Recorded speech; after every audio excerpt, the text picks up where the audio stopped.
بسم اللہ الرحمن الرحیم۔ السلام علیکم۔ امید کرتا ہوں سب لوگ ٹھیک ٹھاک ہوں گے، خیر و عافیت سے ہوں گے۔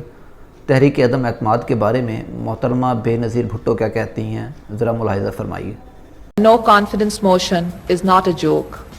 It shakes the entire nation.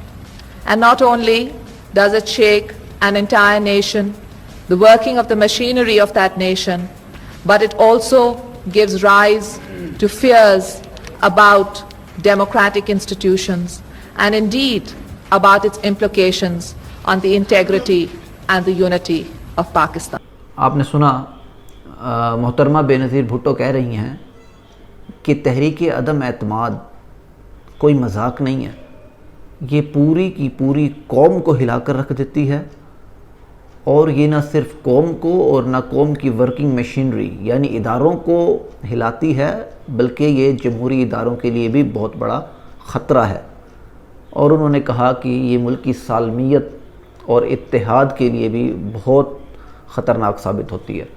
یہ بیان انہوں نے اس وقت دیا جب 1989 میں ان کے خلاف تحریک عدم اعتماد ناکام ہوئی، اور اس وقت کی تحریک عدم اعتماد میں بھی جناب محترم نواز شریف صاحب، مولانا فضل الرحمان صاحب اور اس وقت کی تمام جمہوری جماعتیں IJI کے نام سے اسلامی جمہوری اتحاد بنا کر اسی طرح میدان میں آئی تھیں جس طرح آج یہ پورا کا پورا گروپ جو ہے وہی کا وہی رخ پیش کر رہا ہے۔ لیکن اس وقت پیپلز پارٹی اس طرف تھی، آج پیپلز پارٹی جو ہے وہ خود جمہوریت کے خلاف تحریک عدم اعتماد لے کر آ رہی ہے بقول محترمہ بے نظیر بھٹو۔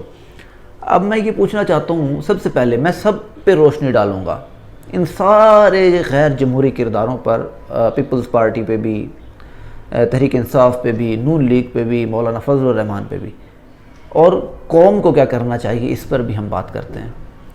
سب سے پہلے بات کرتے ہیں پیپلز پارٹی کی، بلاول بھٹو کی اور آصف زرداری کی، کہ محترمہ فرما رہی ہیں کہ تحریک عدم اعتماد جو ہے وہ قوم کے لیے خطرہ ہوتی ہے، وہ پوری کی پوری قوم کو ہلا کر رکھ دیتی ہے، وہ جمہوریت کے لیے بھی خطرہ ہوتی ہے، وہ قومی سالمیت کے لیے بھی خطرہ ہوتی ہے۔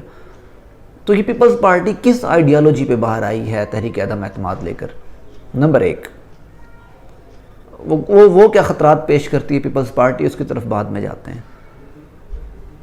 اور تحریک انصاف کے خلاف نون لیگ پیپلز پارٹی کے ساتھ مل کر تحریک عدم اعتماد لے کر آ رہی ہے۔ آپ ذرا دیکھیے دونوں کرداروں کی، آپ جو ہے پولیٹکس دیکھیں کہ یہ اب دونوں آپس میں جڑے کس طرح۔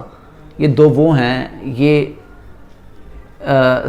سملر پولز سمجھیں جو ایک دوسرے کو زور سے دھکا دے کر الگ کرتے ہیں، یہ مقناطیس کے ایک ہی رخ، یعنی یہ دو وہ رخ ہیں جو دونوں اقتدار کے لیے لڑ رہے ہیں، کبھی یہ تو کبھی یہ، کبھی یہ تو کبھی یہ۔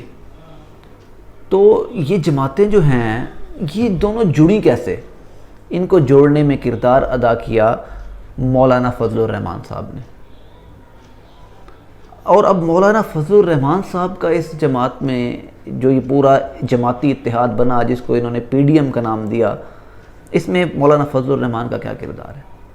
سب سے پہلے تو میں یہ کہوں گا، مولانا صاحب کیڑے کمی پہ گئے ہو، کیڑے کام وچ پہ گئے ہو۔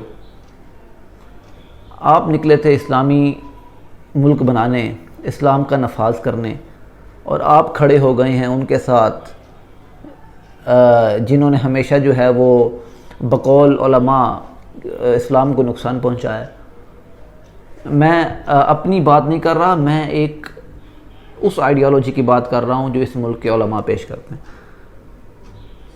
اب میں دیکھ رہا ہوں، کافی دن سے میں دیکھ رہا ہوں کہ سوشل میڈیا پر وہ لوگ جو مولانا فضل الرحمان کے سپورٹر ہیں بہت خوش ہیں کہ آپ نے دیکھا آج مولانا فضل الرحمان نے پوری کی پوری سیاسی جماعتوں کو اپنے پیچھے لگا لیا ہے اور قائد PDM بن گئے ہیں، تمام سیاسی جماعتوں کے قائد بن گئے ہیں، نون لیگ کے بھی قائد بن گئے ہیں، پیپلز پارٹی کے بھی قائد بن گئے ہیں۔ میں ایک معصومانہ سوال کرنا چاہتا ہوں آپ سب لوگوں سے کہ اختلاف کو ایک سائڈ پہ رکھیں، میں تنقید نہیں کر رہا، میں فیکٹس اینڈ فگرز پہ بات کر رہا ہوں۔ اگر میری بات سمجھ آ رہی ہو تو اس کو سوچیے گا۔ کیا آپ واقعی یہ سمجھتے ہیں کہ مولانا فضل الرحمان کو پیپلز پارٹی اور نون لیگ نے قائد تسلیم کر لیا؟ کیا واقعی آپ یہ سمجھتے ہیں؟ کل کو جب تحریک عدم اعتماد مثال کے طور پر کامیاب ہوتی ہے تو اس کے بعد جب حکومت بنے گی تو کیا فضل الرحمان پیپلز پارٹی اور نون لیگ کے قائد ہوں گے؟ جب اقتدار دیا جا رہا ہوگا تو اس وقت پیپلز پارٹی اور نون لیگ فضل الرحمان صاحب کو قائد تسلیم کر کے وزارت عظمیٰ پہ اٹھائے گی۔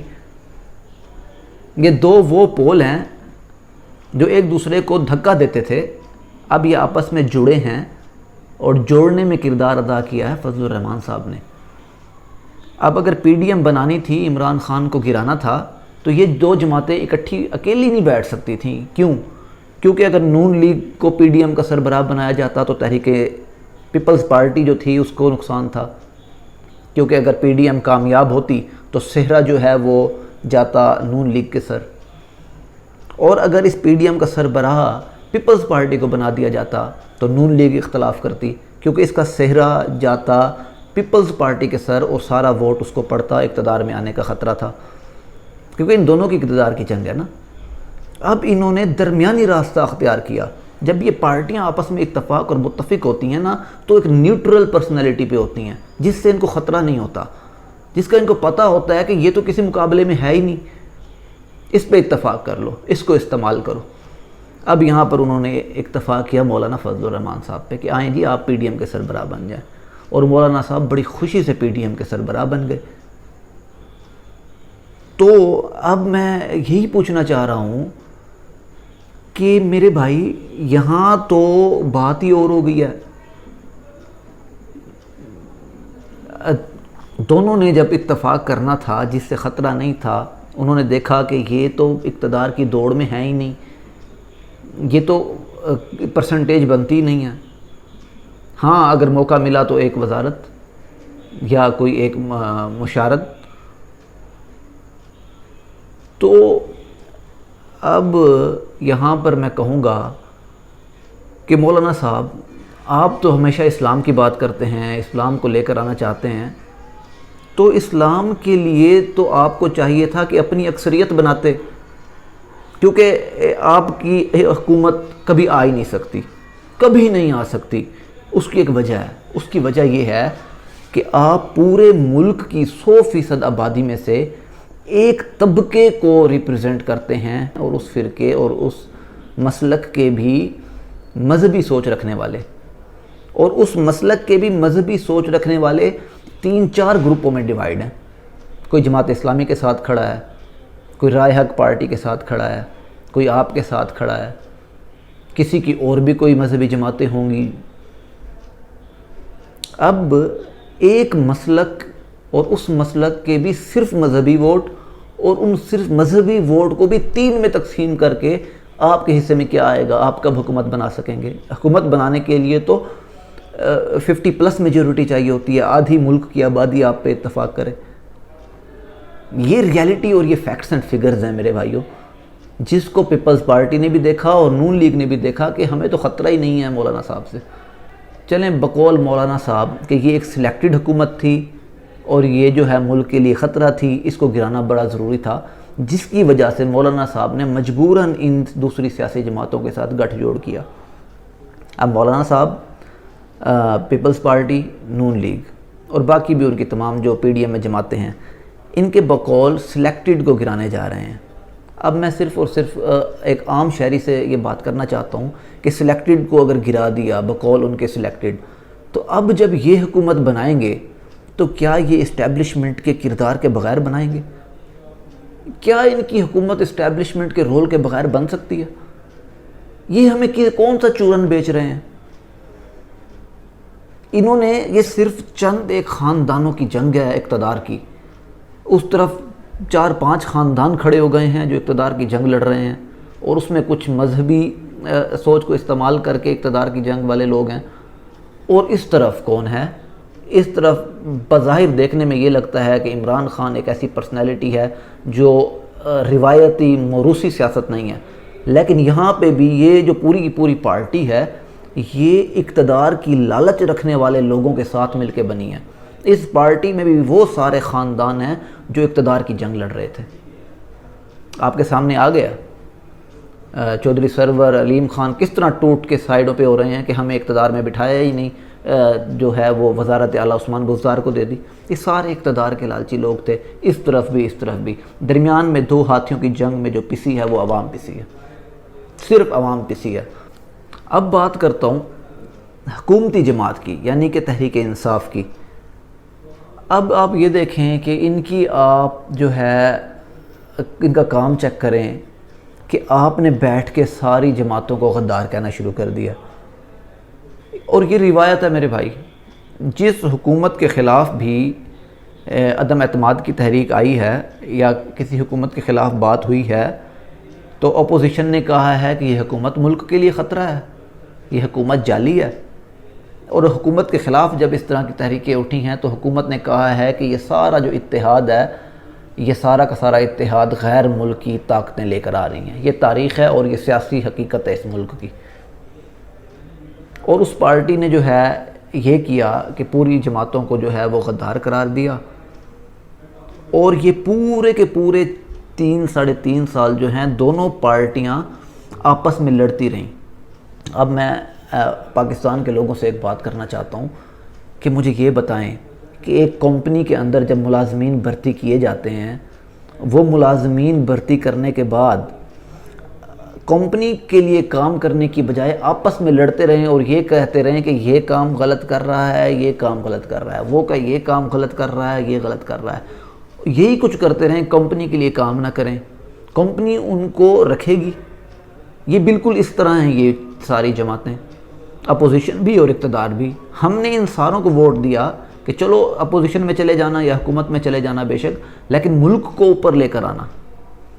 ایک ملک کا مفاد ہے تو اپوزیشن بھی جو ہے وہ حکومت کے ساتھ بیٹھ کر مشاورت کر کے ملک کو اوپر لے کر آتی ہے، اور جہاں حکومت غلط کر رہی ہوتی ہے اس کی اپوزیشن کرتی ہے، اس کو روکتی ہے غلط کرنے سے۔ یہاں پہ آپ دیکھیں ہمارے ملک کے ساتھ کیا کھلواڑ ہوتا ہے کہ پورے 5 سال حکومت اپوزیشن کو جواب دینے میں وقت اور انرجی ضائع کرتی ہے، اور اپوزیشن جو ہے حکومت کو کام نہیں کرنے دیتی۔ پورے ملک کی ساری وزارتیں اور ان وزارتوں کے نیچے پڑے ہوئے محکمے بیکار پڑے ہیں، وزراء سڑکوں پر ہیں، اپوزیشن ان کو گھسیٹ کے سڑکوں پہ لے کر جا رہی ہے اور وہ سڑکوں پر ان کا مقابلہ کرتے پھر رہے ہیں۔ اپوزیشن جو کہ اپوزیشن کے لوگ بھی پارلیمان میں ایم این ایز بن کر اس لیے بیٹھے تھے کہ ملک کے لیے کام کریں گے، وہ بھی سڑکوں پر ہیں۔ پوری کی پوری کلاس خالی ہو گئی ہے۔ مانیٹر جس کو مانیٹر بنایا تھا کہ تم نے نگرانی کرنی ہے، جب غلط کوئی کر رہا ہو تو اس کو پکڑنا ہے، مانیٹر جو ہے ان کو کاٹنا شروع کر دے اور وہ اس سے بچنے کے لیے باہر نکل آئیں، سارے جو ہے باہر گراؤنڈ میں نکل جائیں، کلاس جو ہے وہ خالی۔ یہ پارلیمنٹ کے ساتھ یہ کھلواڑ ہوا ہے۔ ہمارے ملک کے لیے یہ کر کیا رہے ہیں؟ ملک چلا کون رہا ہے؟ جب اس طرح کے لوگوں کا انتخاب کریں گے جو صرف اور صرف اقتدار کے لیے لڑیں گے، اپوزیشن اس لیے بنائیں گے کہ اقتدار کی جنگ لڑنی ہے، اقتدار میں جو جائے گا وہ اس لیے جائے گا کہ ساری 5 سال کے دور حکومت میں وہ کرنا ہے کہ اگلی بار دوبارہ میں آ جاؤں، اپوزیشن کو میں نے بدنام کرنا ہے۔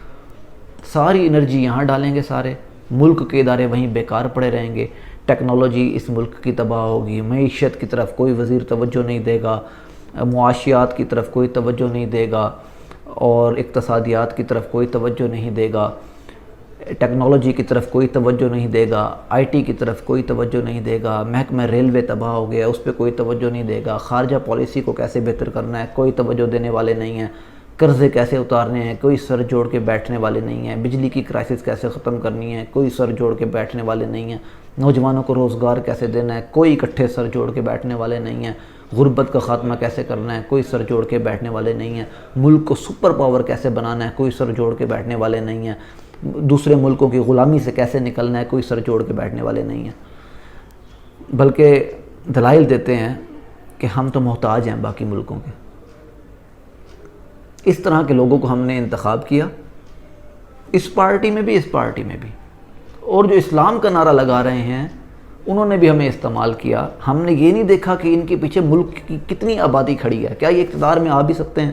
کوئی بھی مذہبی جماعت ہے، کوئی بھی کسی بھی مسلک فرقے کی کبھی اقتدار میں آ ہی نہیں سکتی، کیونکہ اس فرقے کی مزید ذیل میں مزید سیاسی جماعتیں ہیں، اس فرقے کا غیر مذہب سوچ رکھنے والا شخص تو نون league, Tehreek Insaf, people party اور دیگر جماعتوں کے ساتھ ہے، اور اس فرقے کا جو مذہبی سوچ رکھتا ہے، یعنی کہ 1% اس ملک کا طبقہ، وہ بھی 3 جماعتوں میں ڈیوائیڈڈ ہے۔ مذہبی جماعتیں اقتدار میں آئیں گی کیسے؟ ہر حلقے میں چند ووٹ لے لیں گی، ایک آدھی کہیں نہ کہیں وزارت بنا لیں گی یا ایک آدھی سیٹ نکال لیں گی، وزارت بھی مشکل ہے۔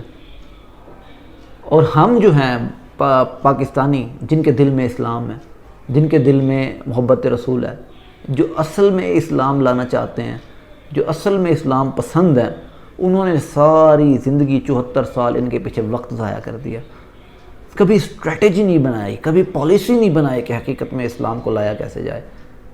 اسلام وہ مذہب ہے جو اس ملک کے اب غیر مسلم لوگ بھی کہتے ہیں کہ یار جس اسلام کی بات کرتے ہو وہ اسلام آئے گا اور سب کو حقوق دے گا، اقلیتوں کو بھی حقوق ملیں گے، کب آئے گا؟ اور ہم ان کے پیچھے لگے رہے جن کے پاس اقتدار میں آنے کا فارمولہ ہی نہیں ہے، جن کا پہاڑا پارلیمنٹ سے ضرب ہی نہیں کھاتا۔ 2 × 2 ہوتا ہے، 2 کو 1 سے ضرب دے تو 2 بنتا ہے، 2 کو الف سے ضرب دیں تو کچھ نہیں بنے گا۔ اسی طرح ہماری ملک کی مذہبی سیاسی جماعتوں کا جو پہاڑ ہے وہ حکومت اور اقتدار سے ضرب ہی نہیں کھاتا۔ آپ اور میں کب سوچیں گے؟ صرف جذبات سے جنگ لڑی جائے گی، صرف جذبات سے جو ہے وہ اقتدار میں آئیں گے بغیر پالیسی بنائے؟ کیا جو ہمارے اکابرین اس ملک، اس دنیا پہ جنہوں نے حکومتیں کی ہیں، صرف جذبات تھے، تدابیر نہیں تھی؟ پہلے تدابیر تھیں، پہلے جو دنیا کی حقیقی تدابیر ہیں، فزیکل فینومینا ہے، اس کو جب انہوں نے مکمل طور پہ اپنے اوپر لاگو کیا، اس کے بعد خدا کی نصرت آئی ہے۔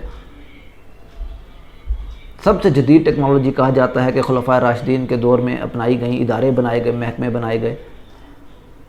پہلے قوم بنائی رسول اللہ نے جا کر مدینہ میں، اس کے بعد پہلے وہ قوم بنانے کے پروسیس سے گزرے، پہلے میجورٹی بنانے کے پروسیس سے گزرے،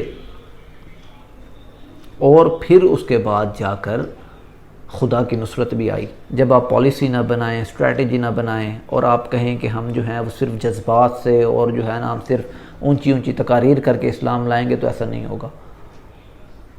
اور یہ ساری سیاسی جماعتیں میرے بھائی، یہ وڈیروں کی جماعتیں ہیں، یہ لینڈ مافیاز ہیں، یہ ڈرگ مافیاز ہیں، یہ سارے کے سارے جو ہیں یہ فرٹیلائزر مافیا ہیں، یہ پیسٹیسائڈز مافیا ہیں، یہ گندم مافیا ہیں، یہ چاول مافیا ہیں، یہ اناج کو چھپا لینے والے لوگ ہیں۔ ان سے بچیں خدا کے لیے۔